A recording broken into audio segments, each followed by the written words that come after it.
अवामी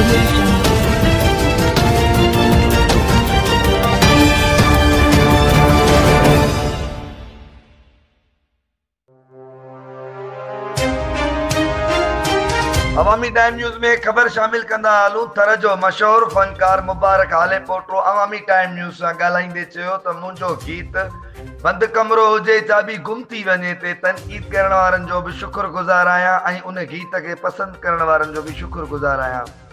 हिन चयो त मुंहिंजो ही गीत पाकिस्तान जे चइनी सूबनि ऐं ॿाहिरनि मुल्कनि में बि मशहूरु थी वियो आहे ऐं उन गीत खे 3 करोड़ माण्हुनि ॾिठो आहे ऐं लाइक कयो आहे। हिन वधीक चयो त अल्लाह साईं हर हिकु इंसान खे कंहिं न कंहिं बहाने सां चांस ॾींदो आहे ऐं मूंखे बि हिकु चांस ॾिनो अथई जो मुंहिंजो ही गीत मशहूरु थी वियो आहे। हिन चयो त मां तनक़ीद करण वारनि खे इहो मैसेज थो ॾियां त खुदारा कंहिं शाइर या फनकार जी महिनत ते तनक़ीद करे उन जी दिलि न आज़ारियो।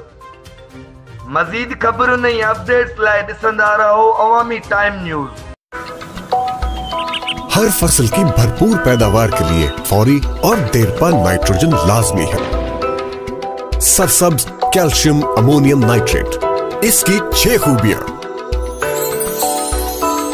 फौरी असर करे, देर तक चले। नाइट्रोजन की लगातार फराहमी से शानदार पैदावार, ना उड़े हर जमीन में घुले, फसल को मिले पूरी, कम पानी और कम नमी में भी इंतहाई मुअस्सर।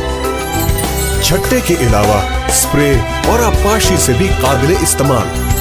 कैल्शियम की इजाफी ताकत से फसल और जमीन सेहतमंद।